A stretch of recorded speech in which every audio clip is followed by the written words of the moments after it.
اللهم إني أسألك علما نافعا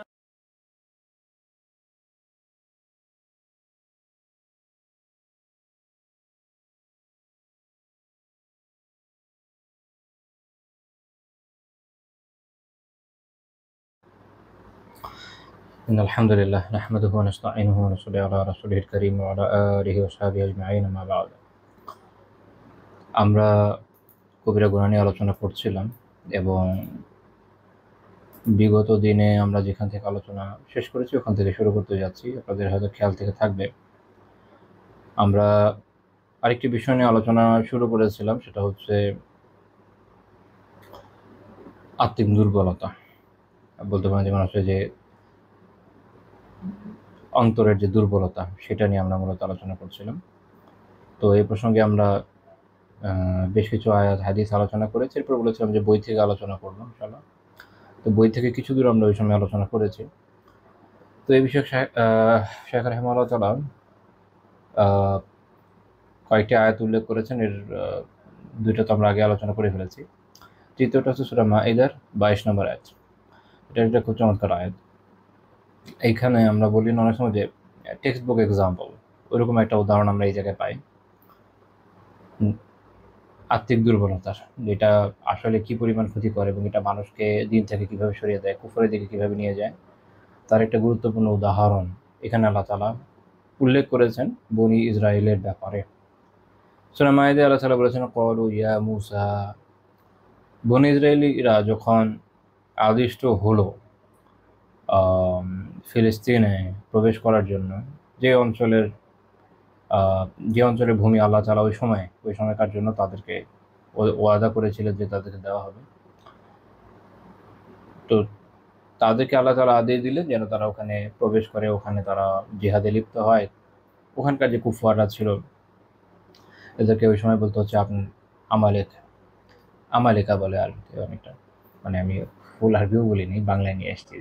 এই আমালেকা যারা, এদের সাথে হচ্ছে সংঘাতের বিষয় ছিল, যেহেতু এই অঞ্চলগুলো এদের দখলে ছিল। তো আল্লাহ তাআলা এদেরকে নির্দেশ দিয়েছিলেন যে বনী ইসরাঈলীদেরকে নির্দেশ দিয়েছিলেন, যেহেতু ওই সময় তারা মুসলিম ছিল, যে এদেরকে উৎখাত করে এবং এই অঞ্চলগুলো বিজয় করে নেওয়া। তারা কি করলো? তারা বলল ক্বালু ইয়া মূসা, তারা বলল যে হে মূসা আলাইহিস সালাম, ইন্না ফিহা কওমান জাব্বারিন, এখানে তো একটা খুবই প্রতাপশালী, খুবই শক্তিশালী একটা জাতি আছে, অর্থাৎ এই আমালিকারা রয়েছে। ওয়া ইন্না লান নাদখুলাহা হাত্তা ইয়াখরুজু মিনহা, এরা যতক্ষণ এখান থেকে বের না হচ্ছে আমরা এখানে প্রবেশ কিছুতেই করব না, কিছুতেই যাবে না। অর্থাৎ তাদেরকে আল্লাহ তাআলা নির্দেশ দিয়েছে যে তোমরা জিহাদ করো, করে এই অঞ্চলটা জয় করো।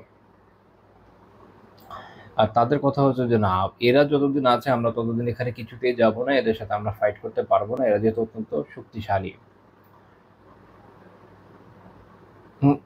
ইয়াখরুজু মিনহা ফাইন্না দাখিলুন, আর যদি এরা এখান থেকে বের হয় তাহলে আমরা এখানে প্রবেশকারী হব বা প্রবেশ করব। তো এখন জিহাদের বিষয়টা তো আসলে এরকম না যে কিছু মানুষ গিয়ে ডাঙ্গুলি খেললো আর জিতে গেল, তো এরকম না। জীবন মৃত্যুর বিষয়, এবং জান্নাতের উচ্চ মর্যাদা তো আল্লাহ তাআলা এমনি এমনি দিচ্ছেন না। এটা যখন কেউ অর্জন করতে চাইবে তাকে তো সেভাবেই লড়াই করতে হবে। এখন এইটার জন্য তার যেটা লাগবে সেটা কি লাগবে? আত্মিক সবলতা, আত্মিক দুর্বলতার বিপরীত। কিন্তু যখন বান্দার মনে আত্মিক দুর্বলতা থাকে তখন মানুষের মনে হাজারটা ওজর তৈরি হয়। যেমন এইখানে বনী ইসরাঈলীদের মনে ওজর তৈরি হয়েছে কি, যেখানে এমন জাতি আছে এত শক্তিশালীদের সাথে আমরা পারবো না। অর্থাৎ আমালিকাদের যে বীরত্ব, এটার যে প্রসিদ্ধি, এটার ভয়ে তারা কি হয়েছে? ভীত হয়েছে। এই জন্য প্রথমে এই শক্তি সাহসীরা হারিয়ে ফেলেছে এবং জিহাদ থেকে বিমুখ হয়েছে। এর ফল হচ্ছে যেটা দেখেন আল্লাহ তাআলা নির্দেশ দিয়েছেন মূসা আলাইহিস সালামের মাধ্যমে, তো মূসা আলাইহিস সালামের যে নির্দেশনা সেটাও কোনোটাই তারা আমলে আনেনি, পরোয়া করেনি। এদিকে দেখেন আল্লাহ তাআলা তো সাহায্যের প্রতিশ্রুতি দিয়েছিলেন, আল্লাহ তাআলার সাহায্যের প্রতিশ্রুতিকেও এরা আসলে দৃঢ়তার সাথে বিশ্বাস করতে পারেনি। এর ফলে ওখানে যেতে অস্বীকার করে বসেছে। এটা কিন্তু খুব ক্রুশাল একটা ব্যাপার যে মানুষের যখন আর্থিক দুর্বলতা থাকে, এখনকার সময় যদি চিন্তা করেন যে নতুন করে তো নবী আসবে না, রাসূলুল্লাহ সাল্লাল্লাহু আলাইহি ওয়াসাল্লাম আমাদের কাছে যে দিন দিয়ে গিয়েছেন ওইটাই পূর্ণাঙ্গ। তো কোরআন যে বিষয়ে বলছে যে এই কাজ করো তাহলে আল্লাহ তাআলা সাহায্য পাবে। এখনকার সময় মানুষের অবস্থা হয়েছে এরকম যে তারা বিভিন্ন পরাশক্তি, বড় বড় পরাক্রান্ত দল, গ্রুপ বিভিন্ন বিষয়ে থাকে। এদের ভয়ে এমন ভীত বনু ইসরাঈলীদের মতো যে তাদের মনে হয় যে আমরা তো এদের সাথে পারবো না, দুনিয়ার সব এরা কন্ট্রোল করে। মানে এরা আল্লাহ তাআলার জায়গায় ঈমান নিয়ে এসেছে দুনিয়ার কিছু সৃষ্টির উপরে। যারা মনে করছে যে অমুকের এসপিওনাস খুব স্ট্রং, অমুকের সামরিক বাহিনী খুব স্ট্রং, তাদের এয়ারবোর্ন পাওয়ার অনেক বেশি, এগুলোর সাথে তো আমরা পেরে উঠবো না। তারা এই বিশ্বাস হারিয়ে ফেলেছে যে সব কিছুর উপর আল্লাহ তাআলাই শক্তিশালী এবং আল্লাহ তাআলার ওয়াদা সত্য। হয় তুমি বলো যে আমি এই ইসলামই মানি না, তো একটা কথা ক্লিয়ার বিষয় যে যেহেতু মানোই না, যে তোমার সাথে আমার এটা নিয়ে আলোচনা করে লাভ নেই। আবার দেখা যাচ্ছে না সেটাও করছে না, বলছে না আমি তো মুসলিম, আবার খুব সিনসিয়ার মুসলিম, ভেরি গুড। কিন্তু আল্লাহ তাআলার থেকে বিভিন্ন আঞ্চলিক, ভৌগোলিক, আহ, বৈশ্বিক পরাশক্তিদের প্রতি তাদের ভয় অনেক বেশি। তো এই বৈশিষ্ট্য, এটা তো আসলে মুসলিমদের বৈশিষ্ট্য না, এই বৈশিষ্ট্যটা কাদের দেখা যাচ্ছে?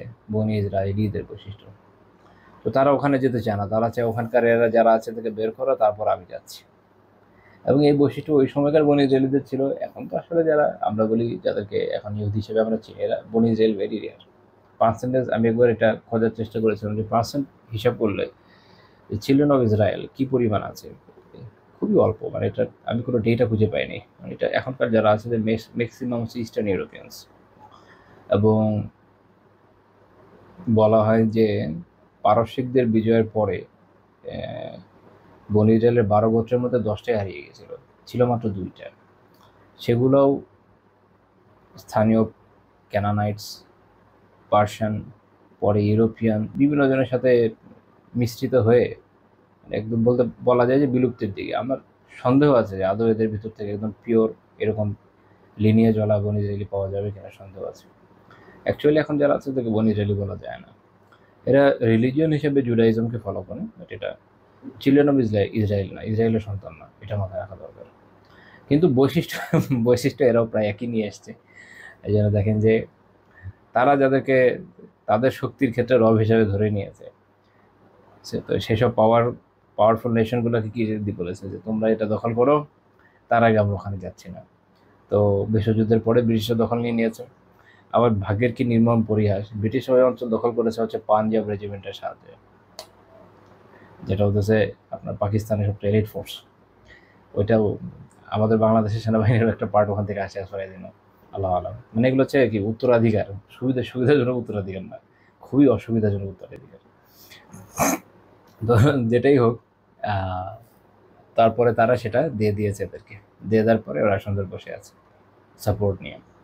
তো এই একটা বৈশিষ্ট্য যে পাওয়ারকে চ্যালেঞ্জ করতে সাহস না পাওয়া, যদিও আপনি হকের মধ্যে আছেন, এটা হলো মুসিবত।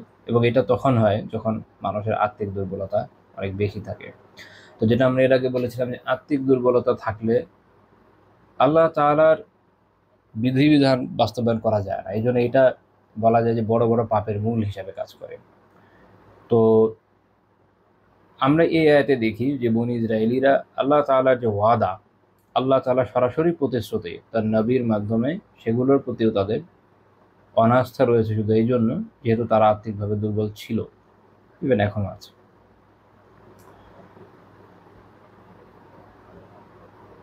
এবং এই বৈশিষ্ট্য যাদের ভেতর থাকবে যুগ যুগে সবসময়, সেই ধরনের মানুষরা আর্থিকভাবে দুর্বল হওয়ার কারণে দেখা যাবে যে আল্লাহ তাআলার ওয়াদার ব্যাপারে অতটাও আস্থাশীল হবে না। আমি এটা বাজে বাজেই বলি, দেখেন সময়ের সাথে সময় মানে বিভিন্ন সময় তো চেঞ্জ হতে থাকবে, যুগ চেঞ্জ হবে, সিভিলাইজেশনের গতি একবার এক এক দিকে যাবে। কিন্তু মনে রাখবেন দিন যা আছে তাই থাকবে কিয়ামত পর্যন্ত। তো আমরা কোরআন এবং সুন্নাহ এটাকে আঁকড়ে ধরে আমাদের সালাফদের থেকে পরম্পরাগতভাবে যে জ্ঞান পেয়েছি সে অনুযায়ী এর ব্যাখ্যাকে গ্রহণ করে এর আলোকে যুগ জিজ্ঞাসার জবাব দেব। যুগ জিজ্ঞাসার আলোকে বা যুগের যে সিচুয়েশন তৈরি হয়েছে এইটার আলোকে ইসলামকে জাজ করতে যাব না, বা এইটার আলোকে ইসলাম থেকে নিংড়ে সমাধান বের করতে যাব না। যখন আমরা এটা করব তখন আমরা পথভ্রষ্ট পথ হারিয়ে ফেলবো, যেটা যুগে যুগে অনেকে হয়েছে। ওই আমলে হয়তো তাদেরকে সেলিব্রেট করা হয়ে থাকতে পারে এবং হয়েছে অনেকের বিষয়ে। এখন তারা বিস্তৃতের অতলে চলে গিয়েছে, কারণ ওইটা যে বিষয়টার জন্য তাদেরকে সেলিব্রেট করা হয়েছে ওইটাই তামাদি হয়ে গেছে। এখন এগুলো কোনো ভ্যালু নেই। ফলে তাদের যে কাজকর্ম এগুলো সব বিস্তৃতির অতলে তলিয়ে গেছে, এটা খেয়াল রাখতে হবে। তো যখন যে সিচুয়েশন আসবে আমরা কোরআন সুন্নাহ থেকে, আমাদের যে প্রতিষ্ঠিত ফিকহ আছে এগুলো থেকে জবাব খোঁজার চেষ্টা করবো যে আমাদের করণীয় কি। কিন্তু এর উল্টা দিকে যখন আমরা সমসাময়িকতা, জিওপলিটিক্স এগুলোর উপর ভিত্তি করে সমাধান টানতে যাব, তখন যেটা হবে, তখন আসলে সব জায়গায় তো ইসলাম যেটা বলছে এটা মানতে পারবেন না, মানে আপনার মন চাইবেন আর কি, যেহেতু আপনি এটাকে মূল ধরেন নাই।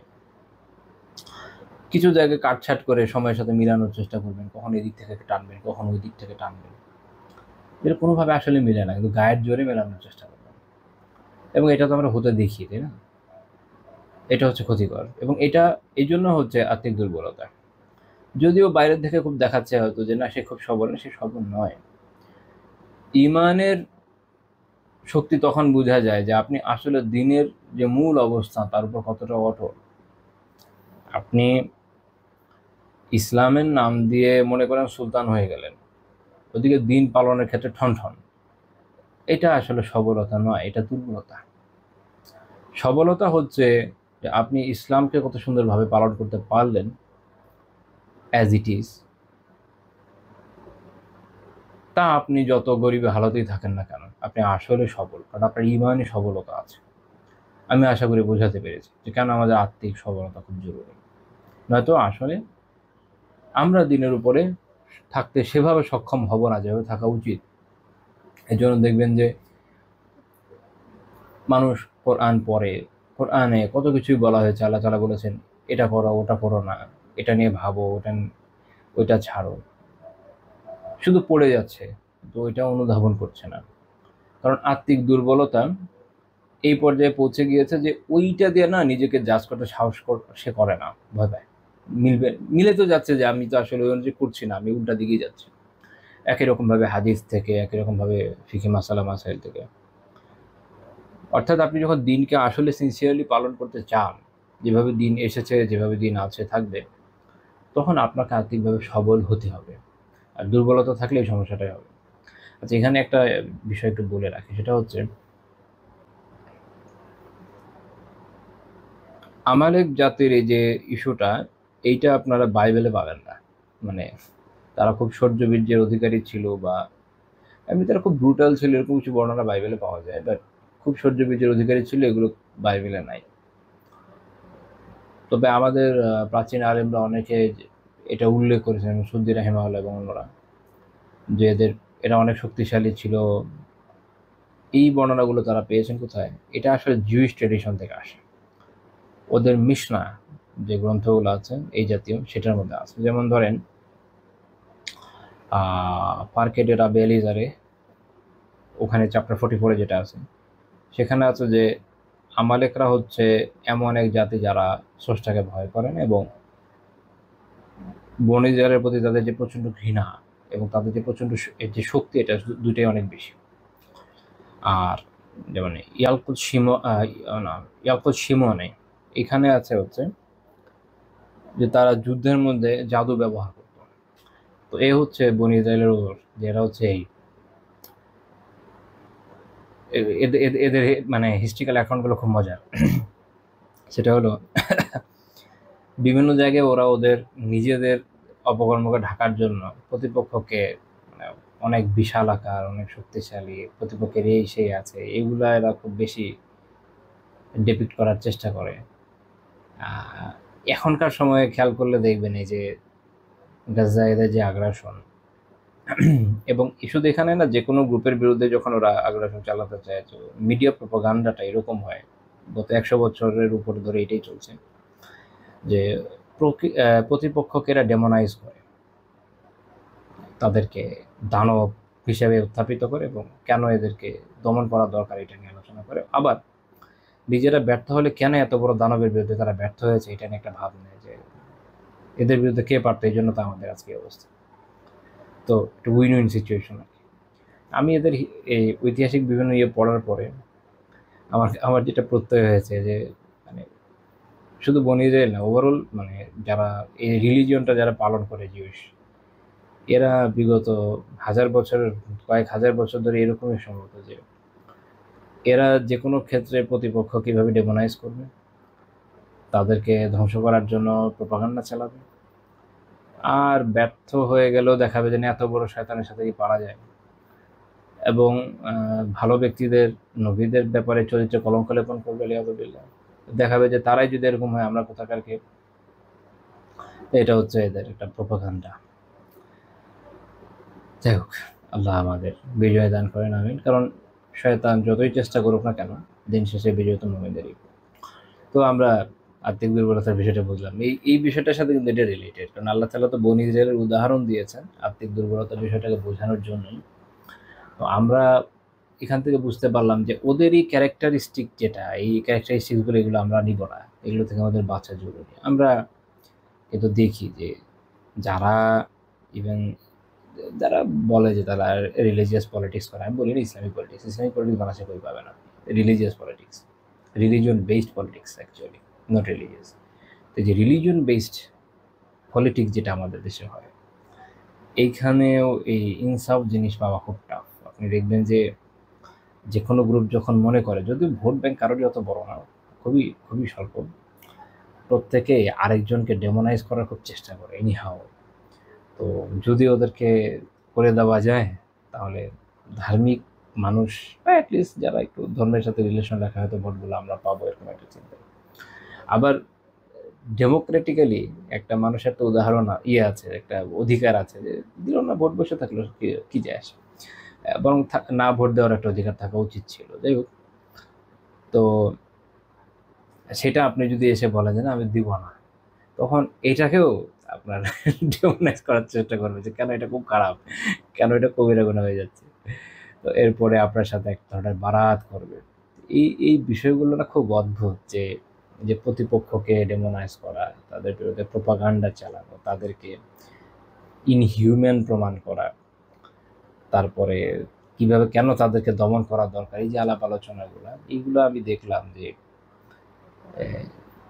ইহুদিরা তো শুরু করেছে বহুকাল আগে, বাট ওভারঅল বিভিন্ন অঞ্চলে যারা রিলিজিয়ন বেসড কাজ করে, আল্লাহ আলাম, আমি জানি না, আমি কাউকে ট্যাগ দিচ্ছি না, আমি বলছি যে এই বৈশিষ্ট্য কেন যেন এদের মধ্যে খুব প্রকট।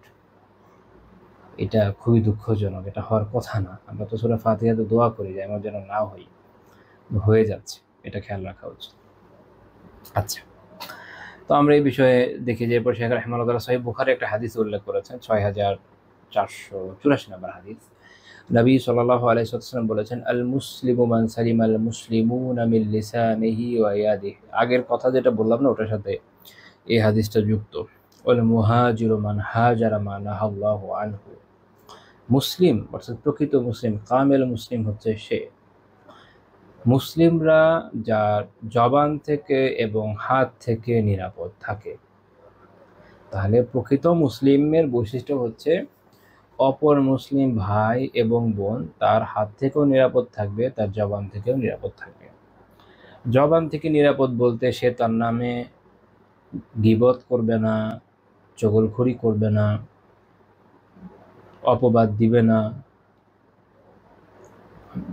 তারপরে এখন হয়েছে কি, অনেক সময় বলতে গেলে নিজেও সংশয় পড়ে যায় যে যেটা বলছে আরেকজন বুঝতে পারছে কিনা। অর্থাৎ আমি বোঝাতে চাচ্ছি যে অপবাদ দিবে না মানে কি, একজনের মধ্যে অ্যাকচুয়ালি এই দোষটা নেই, তো একজন মুসলিম আরেকজন মুসলিমের ব্যাপারে বলতে পারে না যে সে এইরকম, যদিও আসলে তার মধ্যে এই দোষটা নেই, তখন এটা হচ্ছে অপবাদ। আবার দেখা গেল তার মধ্যে আসলে দোষটা আছে, কিন্তু এই দোষ চর্চা করা যায় না। হাতে গোনা কয়েকটা এক্সেপশন আছে যেখানে বৈধ। যেমন ধরেন কেউ এমন কোনো অপরাধ করেছে যেটার আপনি প্রতিবিধান চান।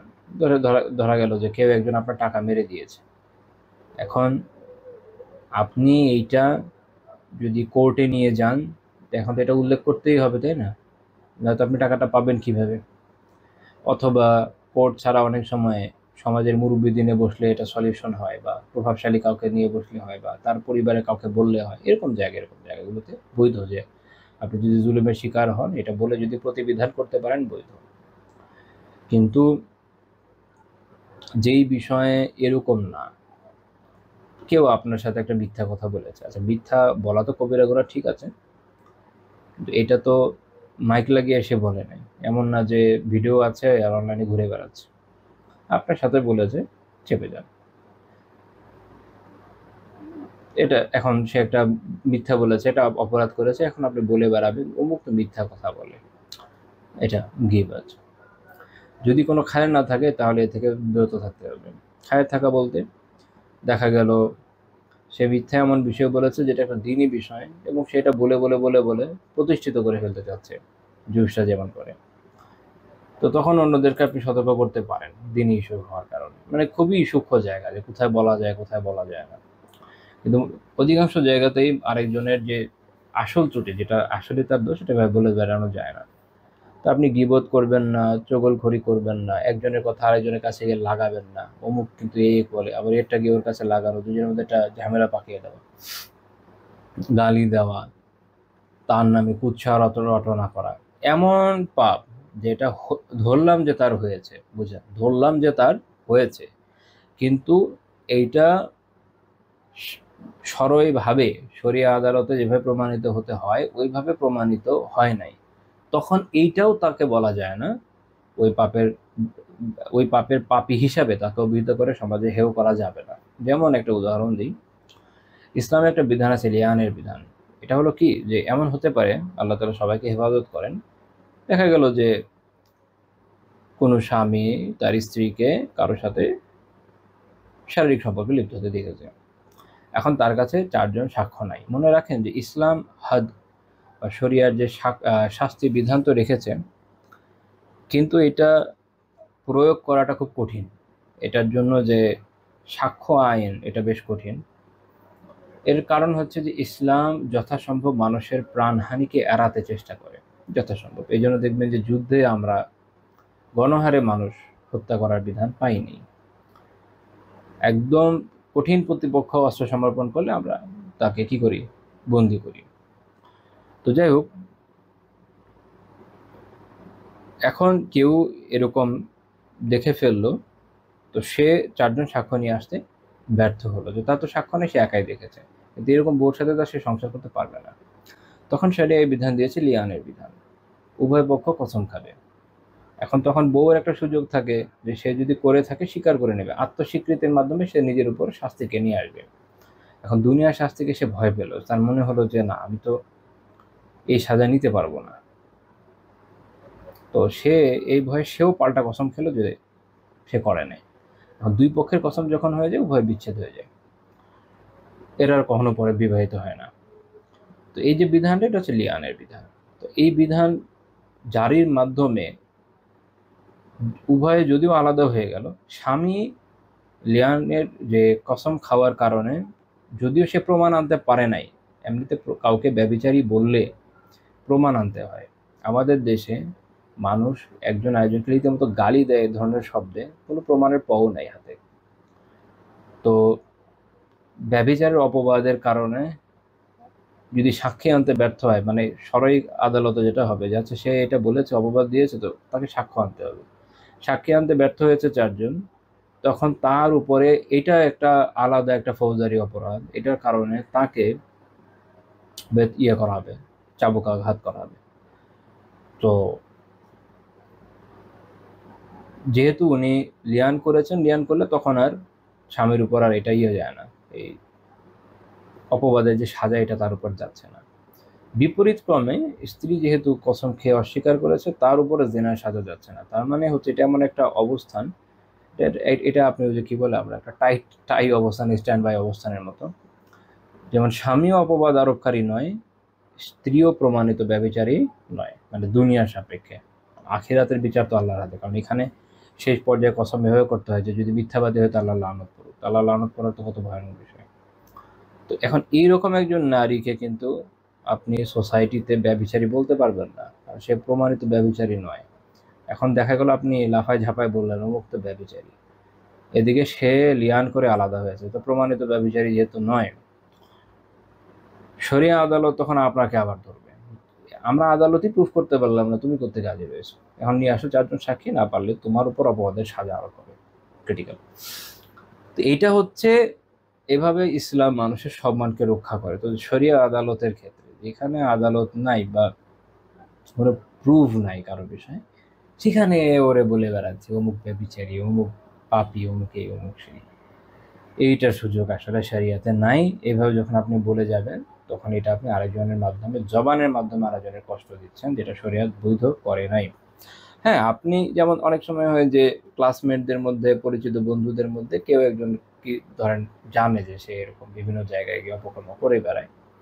তো এখন কারো বিয়ের প্রপোজাল আসছে, তো অনেক সময় ক্লাসমেটদেরই তো জিজ্ঞেস করে যে ভাই তোমার বন্ধু তুমি তো জানো আসলে সে কেমন, তখন আপনি জানেন, তখন এটা বৈধ। শুধু বৈধ না, এটা আবশ্যক যে আপনি বলে দিবেন যে আমি তার ব্যাপারে এরকম জানি, যে সে এরকম করে, এটা আমি এটা মনে করি না যে আপনাদের মেয়েকে এই জায়গায় বিয়ে দেওয়া উচিত, সেটা আলাদা মাসালা। কিন্তু এটা আপনি কিন্তু ওই যে মাইক লাগে ঘুরিয়ে ঘুরে বলবেন না। তো এই হলো পার্থক্য। মানে এখানে না ওই খুব সূক্ষ্ম সূক্ষ্ম পার্থক্যের জায়গা আছে, যে কোনটা যেতে পারবেন, কোনটা যেতে পারবেন না, কোনটা পারবেন, কোনটা পারবেন না, স্পেসিফিক একদম। তো একজন মুসলিমের কাছ থেকে আরেকজন মুসলিম এভাবে কিভাবে নিরাপদ থাকবে? তার জবান থেকে নিরাপদ থাকবে, আর নিরাপদ থাকবে তার হাত থেকে। হাত থেকে সে তাকে আঘাত করবে না। হাতে যা যা হয়, আঘাত করা হোক, আক্রমণ করা হোক, ভয় দেখানো হোক, তার থেকে টাকা টাকা মেরে টেরে দেওয়া হোক, যত রকম ভাবে হয়। তো এই কাজগুলা কে করতে পারবে? যারা পাল দুর্বল না। আমরা তো এই জন্য দেখি যে বাহ্যিকভাবে খুব দিনদার মানুষ হয়তো, কিন্তু আল্লাহ একে অপবাদ দিচ্ছে, ওকে অপবাদ দিচ্ছে। অপবাদ এই বিষয়টা তো আমাদের দেশে এত বেশি কমন যে আমাদের একটা আঞ্চলিক কথা আছে না, ডাল ভাত হয়ে গেছে। অথচ এটা ইটসেলফ এটা একটা বিশাল বড় কবিরা গুনাহ।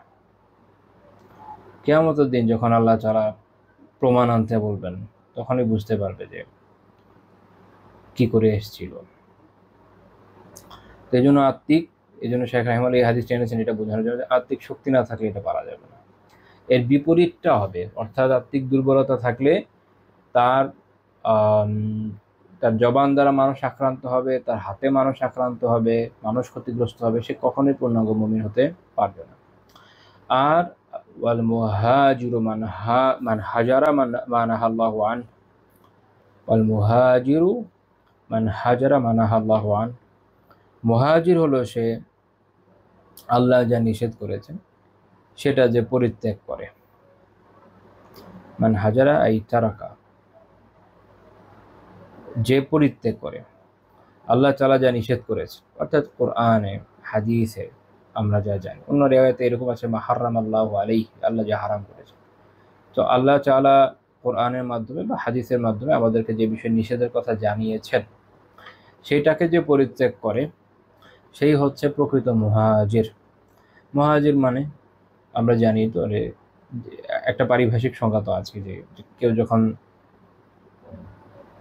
কুফরি আইন দ্বারা শাসিত অঞ্চল থেকে ইসলামী আইন দ্বারা শাসিত অঞ্চলে চলে যায়, এটা হলো হিজরত, এবং এটা যারা করছে তারা হচ্ছে মুহাজির। কিন্তু প্রকৃত কামিল মুহাজির হলো সে যে আল্লাহ তাআলা নিষেধকৃত বিষয় থেকে বেঁচে থাকে। তো মানুষ যখন এইরকম অঞ্চল থেকে দারুল ইসলামে, ইসলামী আইন দ্বারা শাসিত অঞ্চলে হিজরত করে, সে কিন্তু ওই কাজটাই করছে যে আল্লাহ তাআলা নিষেধ করেছেন এই ধরনের কাফের মুশরিকদের সাথে থাকতে, যারা মুসলিমদের সাথে যুদ্ধরত। আল্লাহ রাসূল সাল্লাল্লাহু আলাইহি সাল্লামের জমানিতে আমরা জেনেছি, তো সে এই জন্য ওখান থেকে চলে এসছে যেন এই পাপ তার দ্বারা না হয়। তো আল্লাহ তাআলার নিষেধ যেটা, সেটাকে সে আমলে রাখছে। এটা হলো একটা ক্ষেত্র হলো। তো তাহলে এটার পূর্ণাঙ্গতা আসবে হচ্ছে জীবনের সকল ক্ষেত্রে যখন এই নিষেধাজ্ঞার বিষয়টাকে বাস্তবায়ন করা হবে। আল্লাহ তাআলা কোনো কিছুকে হারাম করেছেন, কোনো বিষয়কে ইসলাম হারাম করেছে, উলামা যুগ যুগ ধরে হারাম হিসেবে জানছে। তো প্রকৃত মুহাজির, প্রকৃত শক্তিশালী কলবের অধিকারী ব্যক্তি সে, যে এগুলো থেকে বেঁচে থাকবে। এই অংশটা হাদিসের আগের অংশের সাথে সংযুক্ত।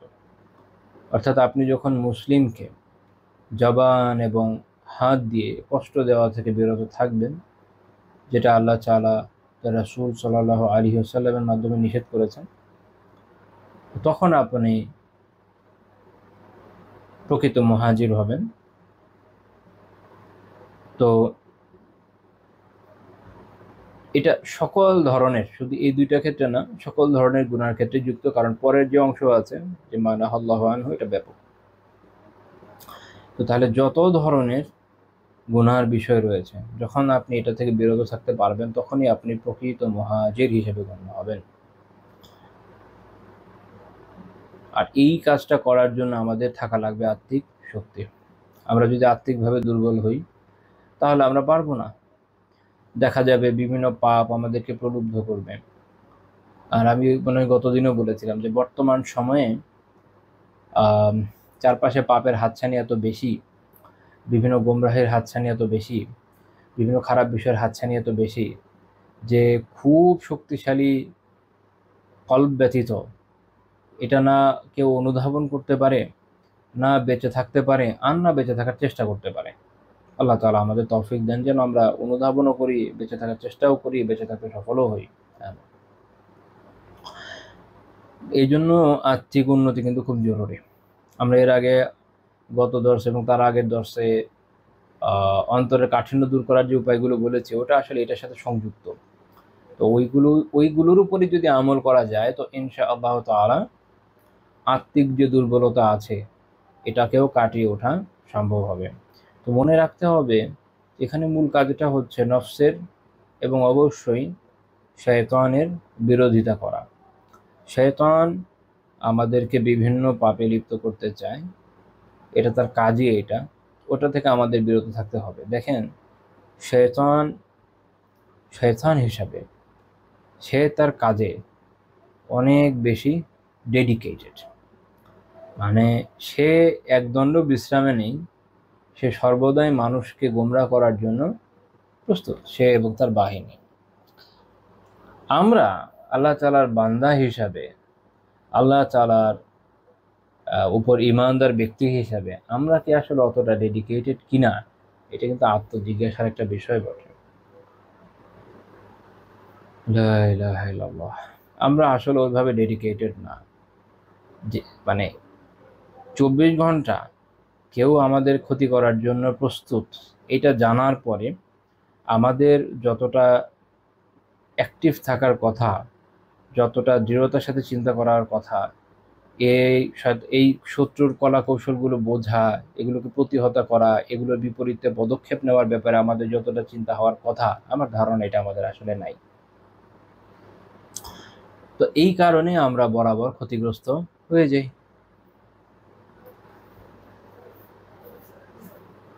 যেমন ধরেন, কেউ এটা জানলো যে তার প্রতিবেশীর সাথে বা তার প্রতিবেশীর সাথে জমি, বা থাকে না বাংলাদেশের জমি নিয়ে কোনো কিছু নিয়ে, কোনো সম্পদ নিয়ে বিরোধ আছে, তো তারা লোকজন ভাড়া করেছে তাকে ধরে মাইট দিবে রাতের বেলা কোনো একদিন।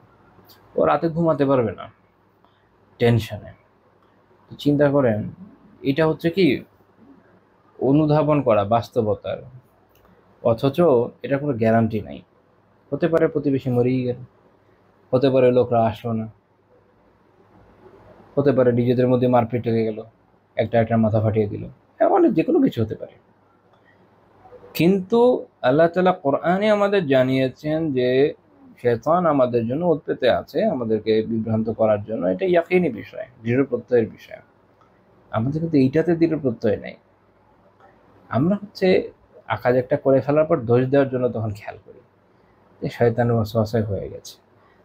এটা তো ঘটনা ঘটার আগেও ভাবার বিষয় যে শয়তান যেন ওয়াসওয়াসা দিয়ে আমাদের করাতে না পারে, হওয়ার পরে কেন মনে করে।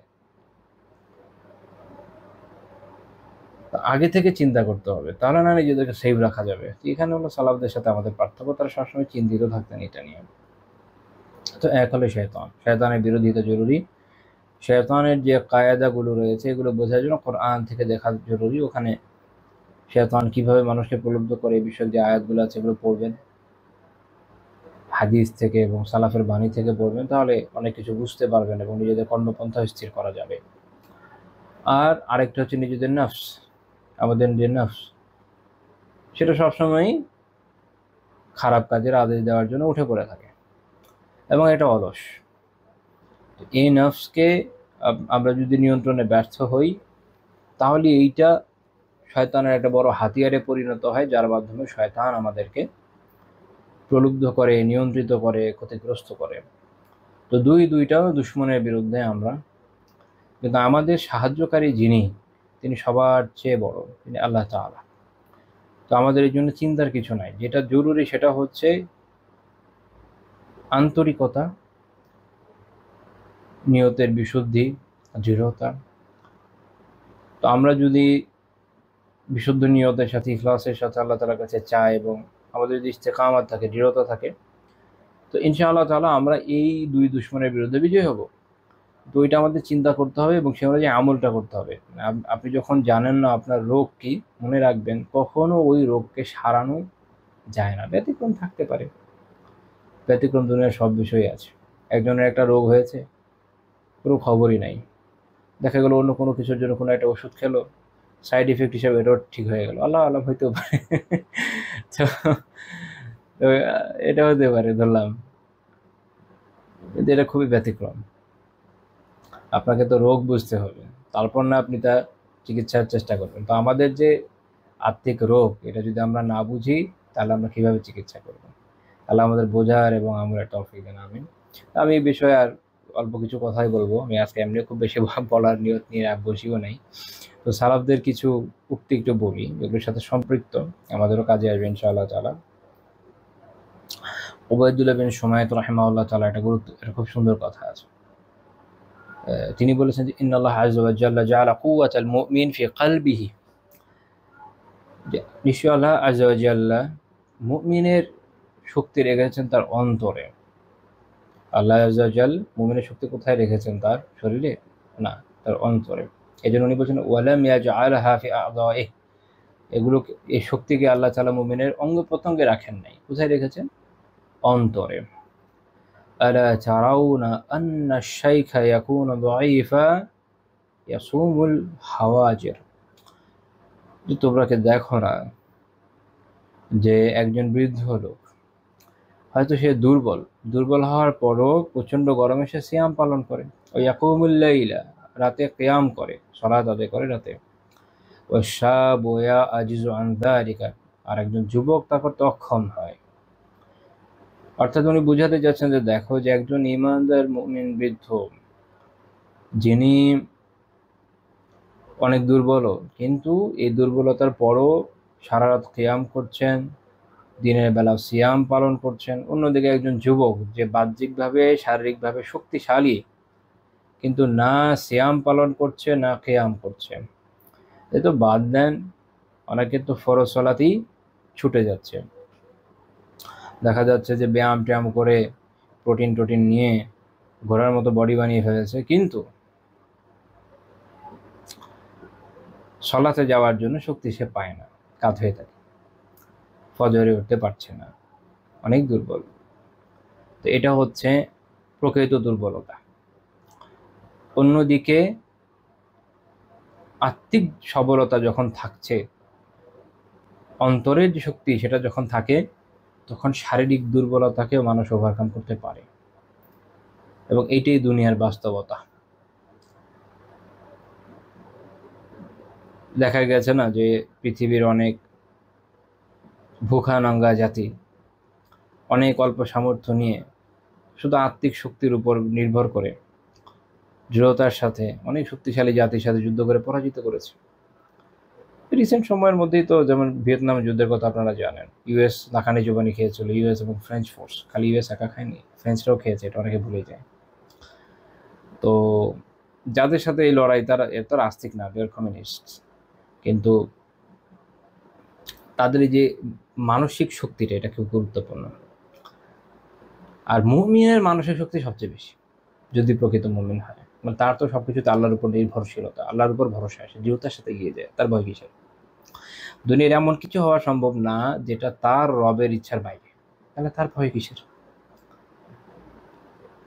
তো কাজে আত্মিক সবলতা যখন থাকবে, তখন আপনি দুর্বলতাতেও আল্লাহর মেহেরবানিতে অনেক আমল করতে পারবেন, যে একজন শারীরিক শক্তিশালী ব্যক্তি আত্মিক দুর্বলতা নিয়ে পারবে না। এজন্য আমরা সালাফদের অনেককে দেখি, তাদের অনেক বয়সে 70, 80, 90 হয়ে গিয়েছে, তখনও তারা অনেক সলাত আদায় করতেন, সিয়াম পালন করতেন দৃঢ়তার সাথে, দৃঢ়তার সাথে। ওই বয়সে গিয়েও, যেখানে এই বয়সে এসে, এই বয়স তো দূরের কথা, আমাদের দেশে তো অনেকে মানুষ 60-70-এর মধ্যে মনে করে যে আমি শেষ, জীবন খতম। যাক, আল্লাহ তাআলার কাছে অতি বার্ধক্য থেকে আশ্রয় চাই। আমি উদাহরণ হিসাবে বললাম যে আত্মিক শক্তি মানুষকে কোথায় নিয়ে যায়, আর আত্মিক দুর্বলতা মানুষকে কোথায় নিয়ে যায়, এটা খেয়াল রাখতে হবে। তো ইমাম ওবায়দুল্লাহ বিন সুমাইত রাহিমাহুল্লাহ একটা সুন্দর কথা বলেছেন। ইমাম আবু নুআইম রাহিমাহুল্লাহ তাআলা হিলিয়াতুল আউলিয়াতে এই বক্তব্যটা উল্লেখ করেছেন। ইমাম আবু নুআইম রাহিমাহুল্লাহ আরেকটা বক্তব্য উল্লেখ করেছেন ইমাম সুফিয়ান আস-সাওরী রাহিমাহুল্লাহ তাআলা। তো ওটা আসলে অনেক ব্যাপক বিষয়, তার মধ্যে এটাও পড়ে, আত্মিক দুর্বলতাটাও পড়ে। তিনি বলছেন যে বর্ণনাকারী বলছেন যে কানা ইউকালু ইয়াতি আলা নাস, যে উনি এরকম বলতেন, সুফিয়ান রাহিমাহুল্লাহ বলতেন যে ইয়াতি আলা নাসি জামানুন, মানুষের মাঝে এমন এক যুগ আসবে, এমন এক জামানা আসবে, তামুতু ফিহিল কুলুব ওয়া তাহইয়াল আবদান, যখন মানুষের অন্তরগুলো মরে যাবে, শরীর বেঁচে থাকবে। অন্তরগুলো মরে যাওয়া মানে অন্তর কঠিন হওয়া, অন্তর দুর্বল হওয়া। দেখা যাচ্ছে হয় ঈমান থাকবেই না, যেমন যারা কুফফার, তাদের অন্তরটা আসলে মৃত অন্তর, অথবা ঈমান আছে কিন্তু এটা এতই দুর্বল, দেখা গেছে যে তার মানে যেইটাকে আসলে সে ঈমান বলে অনুসরণ করছে তার সাথে ইসলামের কোনো সম্পর্ক নাই। আল্লাহ তাআলার উপর নির্ভরশীলতার জায়গায় হয়তো দেখা গেছে বিভিন্ন শিরক কুফরি এসব বিষয়ে সে লিপ্ত, বা এমন সব কাজ সে করছে, দেখা গেল সে বিভিন্ন বিদআতে, বিভিন্ন কুসংস্কারে অনেক লিপ্ত, অথচ সুন্নাহসম্মত আমলের মধ্যে সে নাই, যেগুলো অন্তরকে আসলে সঞ্জীবিত করে। তাওহীদ, তাওহীদ, তাওহীদের উপর দৃঢ়তা, এটা মানুষের অন্তরকে যে পরিমাণ সজীব করে, এটা তো আসলে অন্য কিছু করবে না। তো তাওহীদ নাই, সুন্নাহ নাই, অপোজিট যেগুলো আছে এগুলো হয়তো তার অন্তরে আছে, তার অন্তরে শিরক আছে, কুফর আছে, বেদাত আছে, কুসংস্কার আছে, এগুলো নিয়ে সে পড়ে আছে, ওটাকে দ্বীন মনে করছে। তো স্বাভাবিক তার অন্তর, যদিও সে বাহ্যিকভাবে নিজেকে মুমিন মনে করে, কিন্তু তার অন্তর কিন্তু কঠিন। এই জন্য আমরা দেখি যে এই ধরনের ব্যক্তি যারা হয়, তারা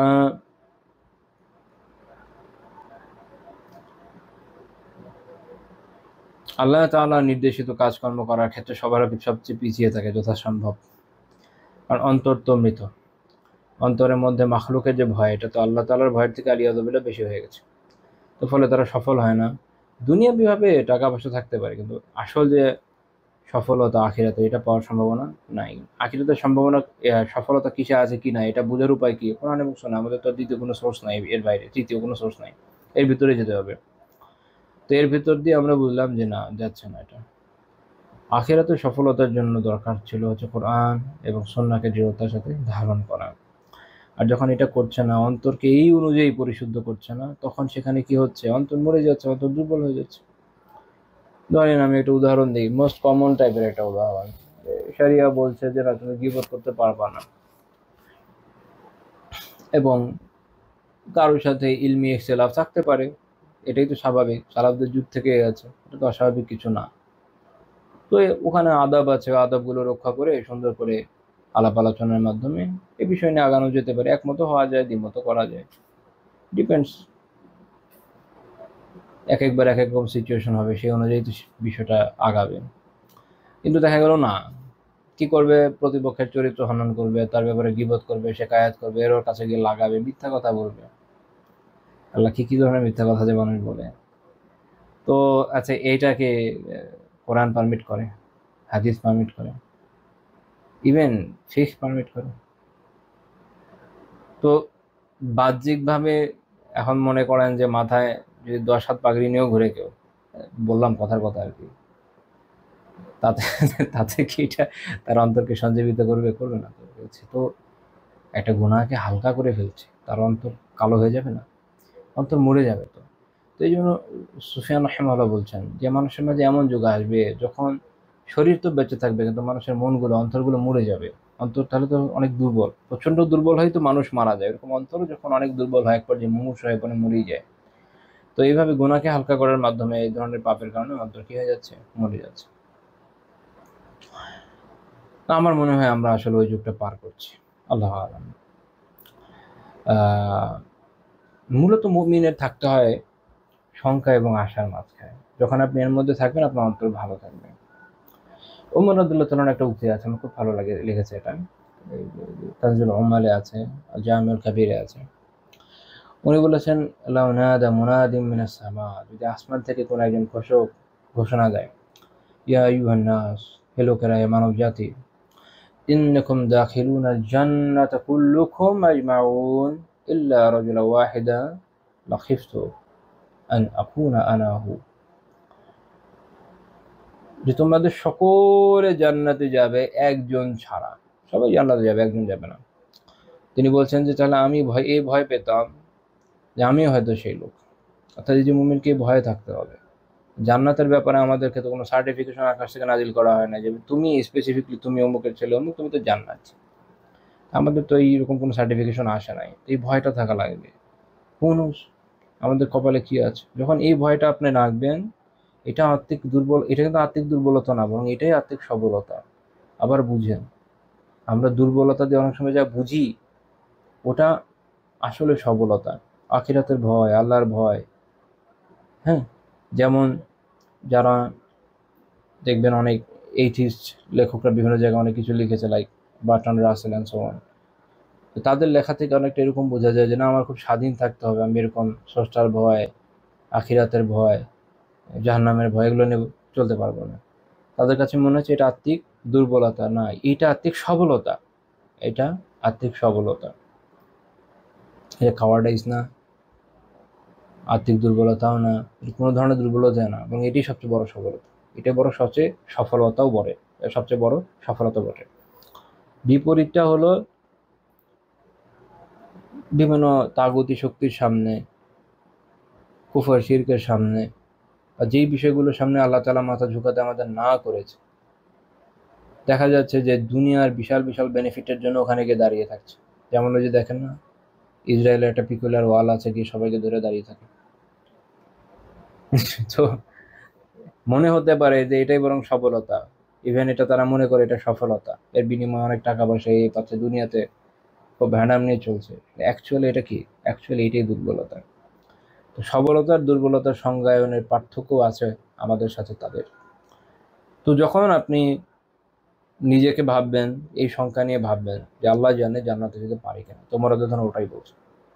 ওয়ালাউ নাদা মুনাদ, যদি কোনো ঘোষক এরকম ঘোষণা দেয় যে আইয়ুহান নাস, যে মানুষেরা, লোক সকল, হে মানব জাতি, ইন্নাকুম দাখিলুনা নার ইল্লা রাজুলা ওয়াহিদা, তোমরা সবাই জাহান্নামে যাবা একজন ব্যক্তি ছাড়া। উনি বলছেন লা রাজাউতু আন আকুনা আনাহু, আমি আশা করতাম যে আমি সেই একজন হব। অর্থাৎ যখন মুক্তির বিষয়ে আলোচনা, যখন হবে আশাবাদী, নিজে ওইভাবে আমল করবেন, আল্লাহর কাছে চাইবেন এবং আশা রাখবেন যে যদি আল্লাহ তাআলা একজনকেও ছাড় দেন, আশা করি আমি সে হব। তো যখন আপনি আশা এবং শঙ্কা এর ভেতর দিয়ে জীবন যাপন করবেন, যেমন অনেক আলিম বলেছেন এটা হচ্ছে মুমিনের দুইটা ডানার মতো, তখন সফলতার দিকে এগিয়ে যাওয়া সম্ভব হবে। শঙ্কার কারণে আমরা আমল করব, আশার কারণে আশাবাদী হব। এই দুইটা সমন্বয় নিয়ে যখন এগিয়ে যাব, ইনশাআল্লাহ তাআলা আমরা সফল হব এবং আমাদের আত্মিক সবলতা তখন আসবে। শেষে যেটা বলবো, ইবনুল কাইয়িম রাহিমাহুল্লাহ তাআলা মাদারিজুস সালিকিনে বলেছেন যে ওয়াদাফুল ইরাদাতি ওয়াত তালাবি মিন দুআফি হায়াতিল কলব, হৃদয়ের এই যে আমাদের যে কোনো কিছুর আকাঙ্ক্ষা চাওয়া, বিশেষ করে আল্লাহ তাআলার মোহাব্বত, আল্লাহ তাআলাকে জানা চেনা, আল্লাহ তাআলার মারিফাত, দ্বীনে ইলম, আমল, এরকম যত ভালো খায়রের বিষয় আছে এগুলোর আকাঙ্ক্ষা এবং এগুলোর অন্বেষণ, এইটার যে দুর্বলতা কেন আসে? উনি বলছেন মিন দুআফি হায়াতিল কলব, কলবের যে জীবন এটা দুর্বলতা থেকে। ওই যে বলেছি কলব দুর্বল হতে হতে হতে মুমূর্ষ হয়ে মরে যায়, তো শরীর বেঁচে থাকে, কলব মরে যায়। তো মনে রাখতে হবে যে এই দুর্বলতা আমাদের আসছে আত্মিক দুর্বলতার কারণে। আমরা অনেক সময় মনে করি যে আমার হচ্ছে না, এ হচ্ছে না, ওই হচ্ছে না, হচ্ছে না এর কারণ আমার অন্তর অনেক দুর্বল। তো যেই পরিমাণ রুহানি শক্তি থাকলে এই বিষয়ের চ্যালেঞ্জগুলোকে নেওয়া যেত, এটা আমি নিতে পারছি না। তো কাজে আমার চেষ্টা করতে হবে যেন আমি এর বিপরীত করার মাধ্যমে, নফসকে শাসন করার মাধ্যমে, শয়তানের বিরোধিতা করার মাধ্যমে এই কাজগুলোতে সফল হই। এটা আমাদের খেয়াল রাখতে হবে। তিনি বলছেন যে কুল্লামা কান আল কালবু আতামা হায়াতিন কানাত হিম্মাতুহু আ'লা ওয়া ইরাদাতুহু ওয়া মুহাব্বাতুহু আকওয়া। তিনি বলছেন যে হৃদয় যত বেশি জীবন্ত হয়, এর হায়াত যত বেশি পূর্ণতা পায়, ব্যক্তির যে হিম্মত, হিম্মত তো বাংলায় বোঝা যায়, ব্যক্তির যে হিম্মত এটা তত উচ্চ হয়, তার যে ইচ্ছা, তার যে ভালোবাসা এই বিষয়গুলোর প্রতি এটা তত শক্তিশালী হয়। তাহলে যত হৃদয়কে জীবন্ত করা যাবে, হৃদয়ের দুর্বলতাকে যত দূর করা যাবে, তত আমার যে হিম্মত বাড়বে, আমার ইচ্ছে এবং ভালোবাসাও তত বাড়বে। যেন আপনি দেখবেন যে আমাদের যে সালাফ যারা ছিলেন, ওনারা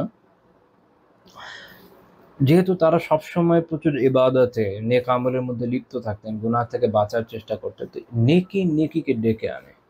তো আপনি দেখবেন যে আপনি খুব সিনসিয়ারলি নেক আমল যখন করছেন, যথাসম্ভব গুনাহ থেকে বেঁচে থেকে, তো যত সময় যাবে আপনার অন্যান্য নেক আমলের আগ্রহ আরও বাড়বে। দেখবেন যে যে পড়তে ভালোবাসে আলহামদুলিল্লাহ সে আরও পড়তে ভালোবাসে। আপনি একটা কিতাব পড়েছেন, তারপর আরেকটা পড়ছেন, তারপর আরেকটা পড়ছেন, ভালো লাগছে। আপনি আত্মস্থ করছেন, আমল করছেন, মনে রাখছেন, আপনার ভালো লাগছে। আপনি পড়ছেনই না, তো আপনি কখনোই ওই স্বাদটাও পাবেন না, ওভাবে আগাতেও পারবেন না।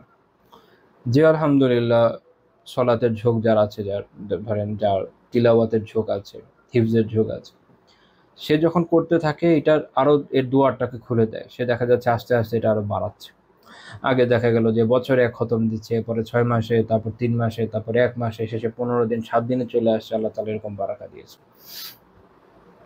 একই রকমভাবে সলাতের ক্ষেত্রেও শুরুতে হয়তো কিছু নফল পড়তো, আল্লাহ তাআলার মেহেরবানিতে একসময় তাহাজ্জুদ গুজার হয়ে গেল। আগে হয়তো অল্প সময় পড়তো, এখন একটু বেশি সময় নিয়ে পড়ে।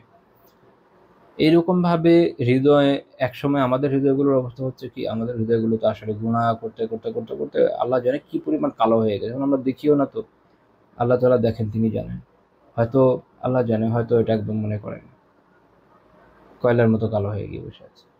এখন এটা তো আসলে এক ঘষায় ঠিক হয়ে যাবে না। আমরা অনেক সময় যেরকম মনে করি যে আমি তো একটা নেক আমল করেছি, ঠিক হলো না কেন? সময় লাগে। যে পরিমাণ কালো হয়েছে ওই পরিমাণ ঘষা তো দিতে হবে। ময়লা লাগলে অনেক সময় আমরা পানিতে হাতটা ধুয়ে দিলাম, চলে গেল। কখনো ময়লা এরকম হয়, মনে করেন গ্রিজ লেগে আছে বা খুব এমন কোনো ময়লা, ওটা তো দূরের কথা, সাবান দিয়ে ঘষেও যায় না, আরও কত কিছু লাগাতে হয় না, তারপরে একসময় বের হয়। অনেক ঘষাঘষি করা লাগে। আমরা ছোটবেলায়, আপনারা ব্যবহার করেছেন কিনা জানি না, এক ধরনের কলম ব্যবহার করতাম ওই সময়, ইকোনো, 2099, 2001 এই সময়। তো ওইটার যে পেছন দিক দিয়ে কালি বের হয়ে যেত খুব ফ্রিকুয়েন্টলি। আর সে সময় আমরা বুক পকেটে অনেক সময় কলমটা রাখতাম, সাদা শার্ট থাকতো, তো ফ্রিকুয়েন্টলি এটা এরকম আপনার কালি বের হয়ে যেত এবং দেখা যেত যে আমার হাতটা ভরে টরে শেষ। তো সাবান দিয়ে ঘষতে ঘষতে ঘষতে ঘষতে, সকালে ঘষছি, দুপুরে ঘষছি, বিকেলে ঘষছি, তারপর কোন সময় যেত আমার নিজেরও খেয়াল নেই, অনেকবার ধোয়া লাগতো। তো জিকির, নেক আমল, তিলাওয়াত, হারাম বর্জন, হালাল করা, যত ইবাদতের কাজ আছে এগুলো হচ্ছে আপনার ডিটারজেন্ট। এগুলো দিয়ে অনবরত ঘষতে থাকেন কলকে। তো তাহলে যেটা যে পরিমাণ কালো হয়েছে একসময় ইনশাআল্লাহ তাআলা ফর্সা হবে। শর্ত হচ্ছে যে আপনি ঘষবেন, আবার কালো এসে দাগ পড়তেও থাকবে, তাহলে এটা আসলে সাদা করা খুব দুরূহ হবে। এটা হচ্ছে বানরের তৈলাক্ত এই খুঁটি বেয়ে ওঠার ম্যাথের মতো। তো এটা সমস্যা। যেমন গুনাহকে পরিমাণে কমাতে হবে, নেকির পরিমাণ অনেক বাড়াতে হবে। তাহলে যেটা হবে, তখন সাদাটাই বেশি কালোটাই কম, তো পরিষ্কার করা সহজ হবে। আর যেই পরিমাণের গুনাহ করেছেন ওই পরিমাণ ঘষাতে দিবেন। তো আমাদের অবস্থা হয় অনেক সময় এরকম, আমরা একবার তওবা করি, মনে করি আল্লাহু আকবার, আমি তো একদম পুরো পবিত্র হয়ে গেছি। আমি মাঝে মাঝে দুঃখ করে বলি যে সালাফরা তো এইভাবে চিন্তা করেন না, ওনারা এগুলো নিয়ে চিন্তায় থাকতেন। এর কারণ হচ্ছে যে আমরা তো তওবা করছি ঠিক আছে, আশাও রাখবো ঠিক আছে, কিন্তু আমাদের কাছে তো ওয়াহী নাজিল হয় না যে হ্যাঁ আমার আমার এই যে তওবাটা আমারটা কবুল হয়ে গেছে। আমি আশাবাদী হব, কিন্তু এই শঙ্কাও রাখবো যে আল্লাহ আলাম কবুল হয়েছে কিনা আমি তো জানি না। আমার কাজ হচ্ছে এই জায়গাতেও কাকে অনুসরণ করা, সালাফদের অনুসরণ করা। তারা কি করেছেন? আমলের পর আমল করে গেছেন। ফুদাইল বিন ইয়াজ রাহিমাহুল্লাহ তাআলা, ওনার জীবনীতে আছে, ইমাম যাহাবী রাহিমাহুল্লাহ উল্লেখ করেছেন যে উনি একসময় বড় ডাকাত ছিলেন। তো আল্লাহ তাআলা ওনাকে তওবার তৌফিক দেওয়ার পরে উনি কি করলেন? আমাদের সময় মানুষ কি করে? আমি তওবা করেছি, 5 ওয়াক্ত মসজিদে গিয়ে নামাজ পড়ব, এলাকার মাতবর হয়ে যাব, আরো কি কি জুলুম করা যায় করব, খালি ডাকাতিটা করব না। আগে কোনো গভর্নমেন্ট অফিসিয়াল ছিল, অনেক ঘুষ খেয়েছে, অবসরে এসছে, না এখন আর এগুলো খাওয়া যাবে না, খাওয়ার স্কোপও নেই, তওবা করে ফেললাম, 5 ওয়াক্ত নামাজে যাব, এলাকায় মাস্তানি করে বেড়াবো। এরকম কিন্তু ওনারা করেন। ফুজাইল রাহিমাহুল্লাহ তাআলা বাকি জীবন কাটিয়েছেন মক্কায়, মক্কায় চলে এসেছেন, হারামের প্রতিবেশিত্ব নিয়েছেন, অনবরত ইবাদতে লিপ্ত থেকেছেন, দুনিয়া বিমুখ থেকেছেন। আব্দুল্লাহ বিন মুবারক রহমতুল্লাহি আলাইহি, আমি আর বাকি দুজনের নাম ভুলে গেছি, এরকম প্রায় 3 জনের মতো ওই সময়কার বড় বড় আলিম, যারা আল্লাহ তাআলার মেহেরবানিতে অনেক অর্থবিত্তের অধিকারীও ছিলেন। ওনাদের দেওয়া ভাতা দিয়ে উনি চলতেন, শাসক থেকে ভাতাও নিতেন না। কোরআন চর্চা, হাদিস চর্চা, ইবাদত, এর মধ্যে জীবন কাটিয়ে দিয়েছে, এই আশায় যে আল্লাহ মাফ করে দিবেন। এইরকম হইতে হয় তওবা। হ্যাঁ, যখন এইভাবে হবে আর ওই আমলে ডিটারজেন্ট দিয়ে ঘষবো আমরা, তো ইনশাআল্লাহ তাআলা আমাদের কলবটা সাদা হবে, নয়তো করাটা কঠিন, মনে রাখেন। আল্লাহ তাআলা আমাদের বোঝার এবং আমলের তৌফিক দেন, আমিন। সুবহানাকাল্লাহুম্মা বিহামদিকা লা ইলাহা ইল্লা আনতা আস্তাগফিরুকা ওয়া আতুবু ইলাইক।